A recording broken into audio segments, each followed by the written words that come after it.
Emily Elizabeth, and I'm the host of the What Fulfills You podcast, a show for and about individuals always seeking to be their best selves.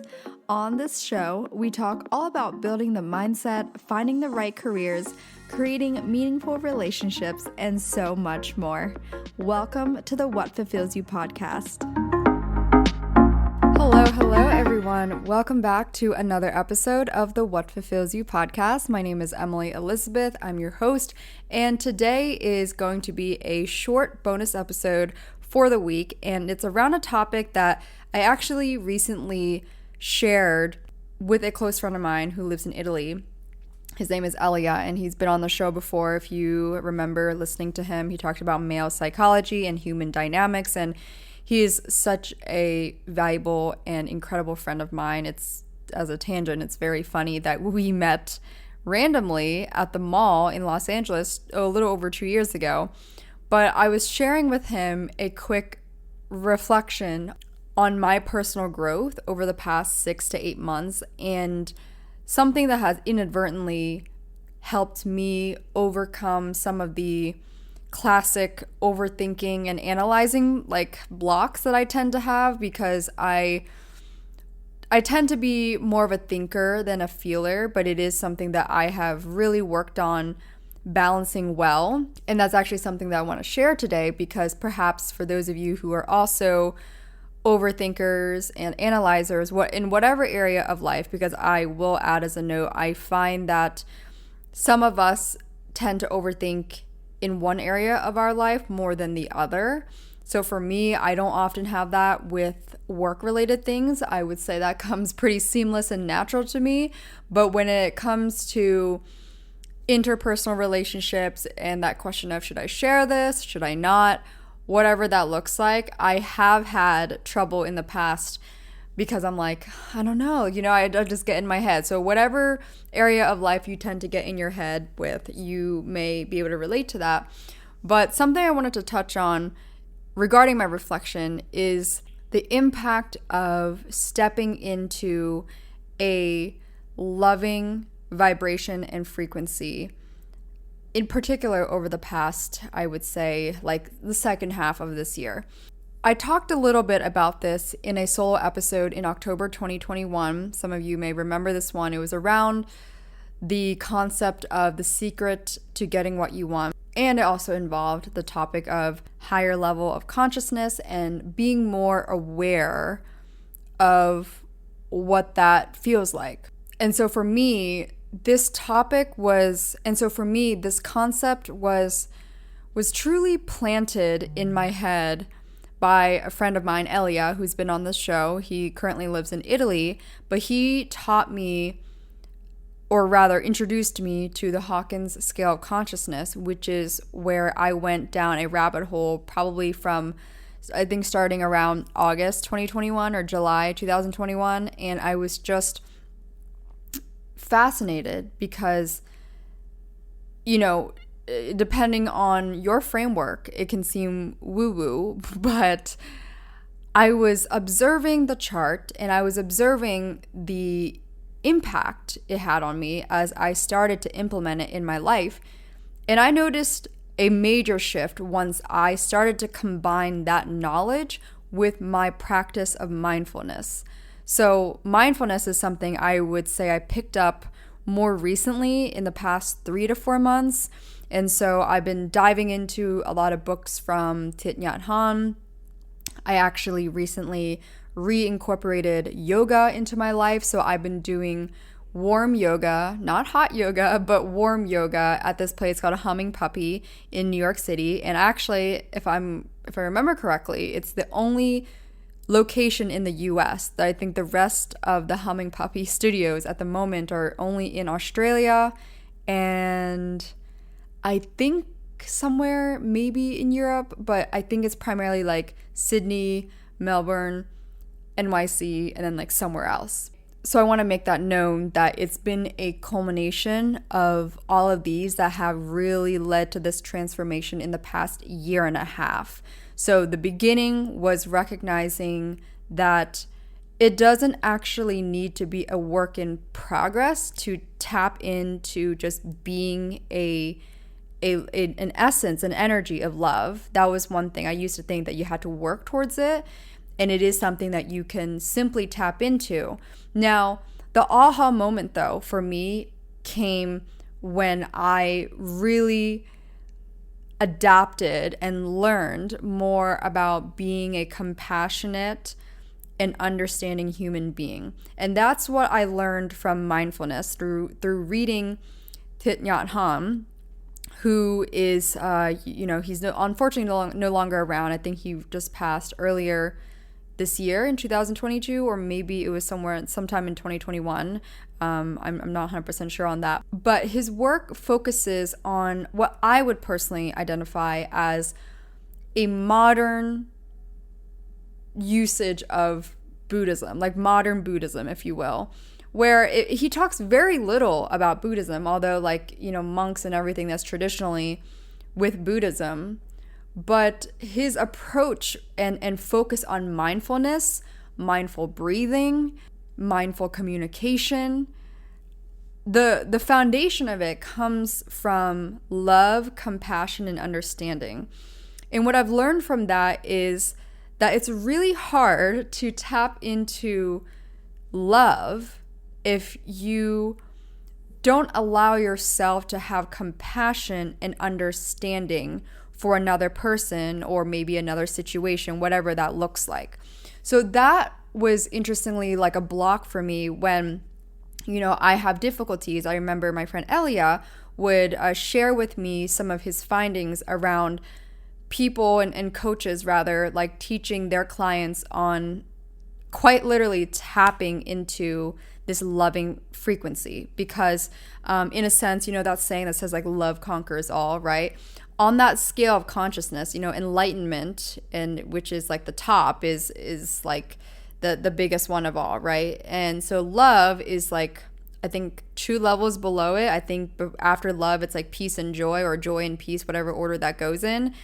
And everything below love is like, it gets to a lower level. So like the bottom is like grief and anger and all of that.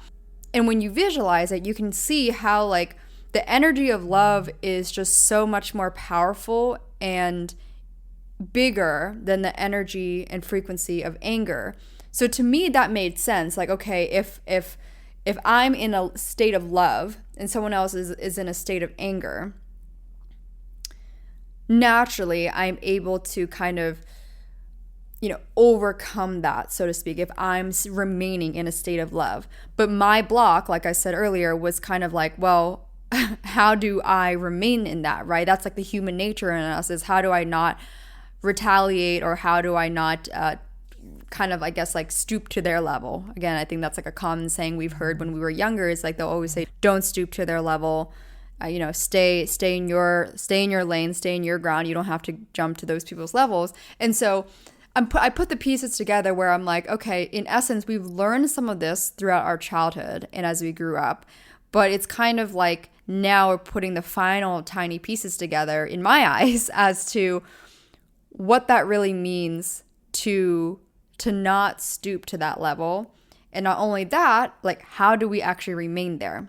So as a former athlete and someone that works out nearly every day, you guys, I feel like I'm always trying to find a way to detox and especially help my muscles recover besides my usual stretching. So recently I decided to try the higher dose infrared sauna blanket. And oh my gosh, this is literally a game changer. Not only is it portable and you can bring it anywhere, all you have to do is you just lay down inside the blanket, you turn up the heat, and you just sweat it out. It pretty much has all the benefits of a large, expensive sauna, but less money and less space. Seriously, all you have to do is you just plug the blanket in, and you can either lay on your bed, you can lay out on your couch, and from there you just get sweating. For me, I noticed that it really did help me with muscle recovery, so I'm usually doing strength training 2 to 3 times a week, so I always need that besides my usual stretching. And it also helped with detoxing and boosting circulation. If you are interested, you can get your own today at higherdose.com. Use the promo code WhatFulfillsYou at checkout to save 15% off. That's HIGHERDOSE.com. higherdose.com with the promo code WhatFulfillsYou, or you can just go to higherdose.com/whatfulfillsyou to save 15% off. So for me, a question I always ask myself is, am I being a compassionate and understanding human? Because ultimately, if I really am, then I will absolutely be able to naturally just step into that loving vibration and feel love for someone. So I think this is a great example where Thich Nhat Hanh, he talks about it in one of his books. I've read quite a few now, so I can't even keep track of which one this was in, but I think he kind of mentions this theme in all of them, really, where especially with your romantic partner, imagine you're in conflict. Imagine if you're in a fight of some sort. Instead of talking over them and making the fight even worse or making the conflict even worse, can you pause and actually just listen and be present, right? So even if they have a misperception about the situation, don't jump in and correct them. Just let them speak. Just let them speak it out. Because the understanding part, again, especially if it's like a partner that you genuinely love, it takes practice, but also it's like meeting halfway, right? It's like meeting halfway with your natural love for them, and also your choice and your willpower to go, okay, stay quiet and listen and be present, right? And after they finish talking, and I think this goes with like debates and politics and in the real world with friends as well, it's just allow them to speak about that misperception, and then like understand from their lens, understand and have compassion that they don't understand in this moment, right? And that's where, when you realize that from their lens, you can be in that loving vibration, kind of like that the mother and the child, right? Or like in his teachings too, he talks about how imagining yourself as the mother of your anger, or the mother of whatever emotion it is that is not healthy to let out. You are going to have to treat it with care and kind of nurture that in a sense, where instead of letting it, burst out into flames, tame it. So my best approach has been honestly kind of working backwards in a way, right? Where the goal is to remain in my constant loving vibration and just being a loving human being. Like, forget the vibration shit, right? Okay, if that stuff doesn't resonate with you, I just like to think of, how can I be just the best human possible? That's kind of my current framework, especially in the recent year, where I try my best to just be the most loving and compassionate human possible. And through mindfulness is where it really clicked for me, because now I've noticed every time I am maybe feeling frustrated or any sort of, natural human nature moment, I go, okay, wait, let's see if that really is true, right? Maybe I'm misinterpreting something, right? And then I'm letting the anger from the misinterpretation get the best of me. Or maybe I am currently in a heated debate or verbal conflict with someone, right? If I go at them with more anger and whatever shitty energy, there's going to be resentment and even worse conflict that will come out of it. And so I think what's interesting is that it really just takes one person to pause and look and see if there's a better way to understand it, right? Because at the end of the day, I think a lot of tension and conflict and unhealthy or maybe lower frequency energy we feel with people, I noticed that it actually often comes from simply misunderstanding one another. So there's a misinterpretation and a misunderstanding of what one another means. And I think the worst thing we can do for ourselves is make conclusions and assumptions that we are right. Because what happens is we make these different decisions that honestly have no actual true basis to it. It's actually what we pre-decided based on our own interpretation and understanding. But without that dialogue, without that loving patience, even with a stranger, right? That's something else I have to say too, is I don't think it has to just be for your friends, your family, your romantic partner. I think this can be for people even you just meet, right? It's the question of, how can I just be a loving human being? Wouldn't that just be the best thing ever? And again, I know this is not a perfect world, but can you start with yourself? Imagine if each and every one of us, and again, in a perfect world, I'm not saying this is actually going to ever happen, but I'm just saying, imagine if all of us were capable of pausing, learning to listen, to understand. Not listen, you can respond, right? That's kind of how war occurs, right? There's a sense of misunderstanding, misinterpretation, no desire to have love for one another, because if you just have that general love for one another, you will go, okay, what can I do in this moment to understand? Because when you tap into that empathy part of you and learn to understand from the other person's or other team's perspective, that naturally enables you to step into the compassionate side of yourself. And once again, that turns into general love. And something else I want to touch on as well, because this has also helped me overcome some of my overthinking tendencies. There are moments where especially in the past, I'd be like, oh, should I send this message? Should I tell this to them? And it was always usually like really nice intentioned things that I wanted to share. And sometimes just, again, because I can be an overthinker and an analyzer, I'd be like, oh, maybe that's too much, or maybe that's weird, right? And so I've combined this practice of mine of constantly showing up as a loving human being with my statement last year where I said carpe diem, right? This was something that the founder of Tom's Shoes, TOMS, he said about after losing one of his best friends. I think this was when he was really young. I think he was about 18 or so.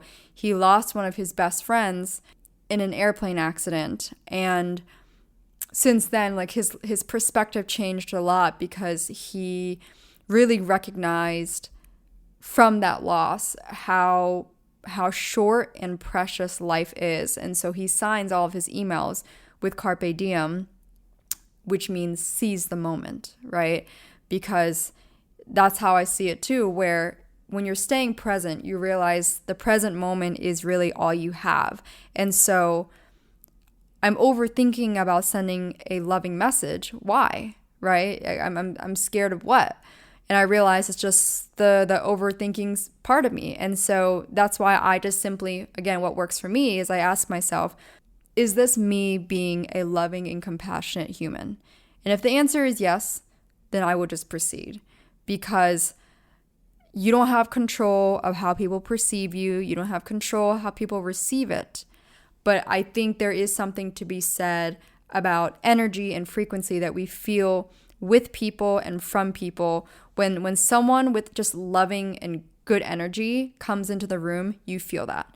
And when someone with a little bit negative, feisty energy comes into the room, you also feel that. It's just kind of that aura and spiritual part of us that we all have, whether we really believe in it or not. And I just think that we all have felt that in all different environments. And so we know when something is, I think in modern day terms, we call that good vibes or bad vibes, right? So think of it that way. Is this with loving intention? And I think that's what matters the most, especially in today's day and age. Thank you for tuning in to this week's bonus episode. I hope this was some good food for thought and could help you learn to be a more understanding and compassionate person.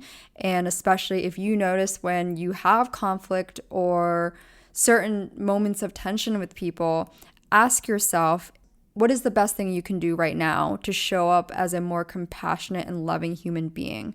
And more often than not, you will recognize that it's simply learning how to understand and step into another person's shoes, which can enable more peaceful dialogue and honestly just more love and peace with one another.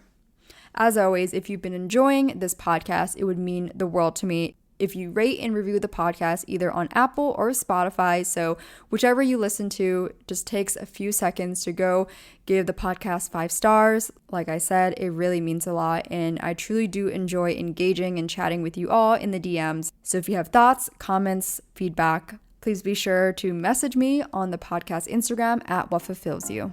That is all for this week. I will chat with you all in the next episode.